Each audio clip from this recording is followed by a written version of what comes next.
DBX, synonymous with compression in every studio for the last 40 years. But what does it sound like and how do they do it? Before hearing a few examples, I just wanted to provide a little bit of history of the DBX company and how the different compressors relate to each other in terms of their technology and therefore their sound characteristics. The company was primarily the brainchild of David Blackmer, and in 1971 he developed a circuit for addressing the then pressing issue of noise reduction, as this was the era of tape. He did this by compressing the audio at the recording stage and then played back with an expander. This made the softer sounds louder at playback and further away from the levels of tape hiss, thus giving a greater signal-to-noise ratio. The compressor part of the process was achieved by a clever array of transistors dubbed the Blackmer gain cell.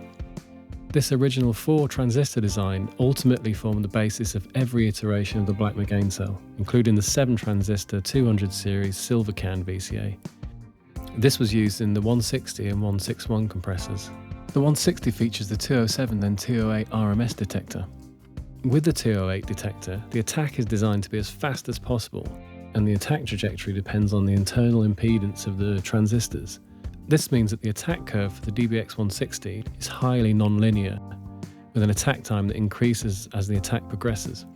Today, the 160's popularity continues at least in part because of the eccentricities of its RMS 208 detection circuit. Two units that were aimed at the consumer hi-fi market, the 119 and 117, also utilised the same 2OS RMS detector circuit and the 200 VCA. The other main consumer unit, the 118, shares a similar architecture, but not these exact same components.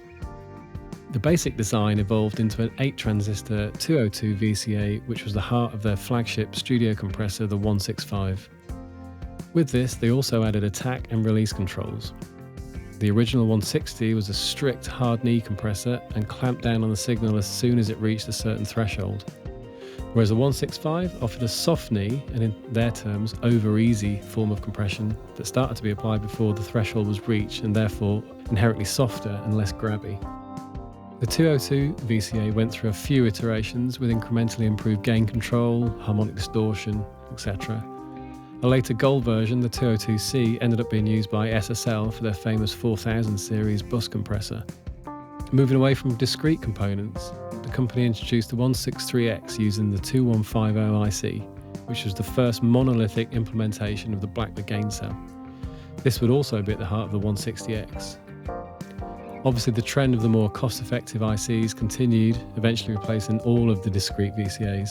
For the most part, they sound very similar, but people still claim that the older VCAs have a certain charm, which keeps these older units fetching really good money on the used market. For instance, the 165 will set you back at least $1,500. There are plugins, of course, and less expensive consumer series I mentioned earlier. These are on balance though inherently less hi-fi than their studio siblings, but if it's charm you're after, then these units have it in spades. I'm currently using a 118 for this purpose and also have a pair of 163Xs and a 166. Here is the comparison between the units I have in the studio and the 165A from Access Analog that I use remotely. I've also thrown in some plugins as well. The compression ratio will be about 5:1. The 163X has no ratio control, so I'm just going to go by gain reduction and ear. I'll start off with some obvious but not excessive compression and then lower the threshold for some more aggressive character-inducing goodness.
As the 165 was attack and release, when I applied heavier compression, then the difference became much more apparent with a drum loop as a process signal.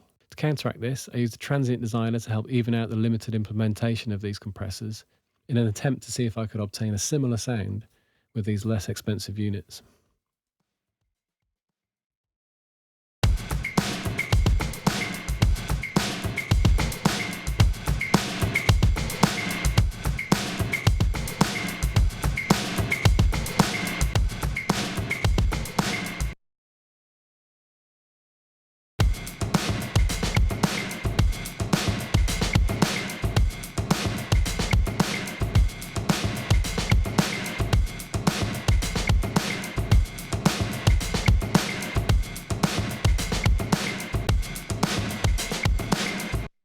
These compressors are very famous for use on drums, but also bass as well. So here's a quick head-to-head with a simple bass line.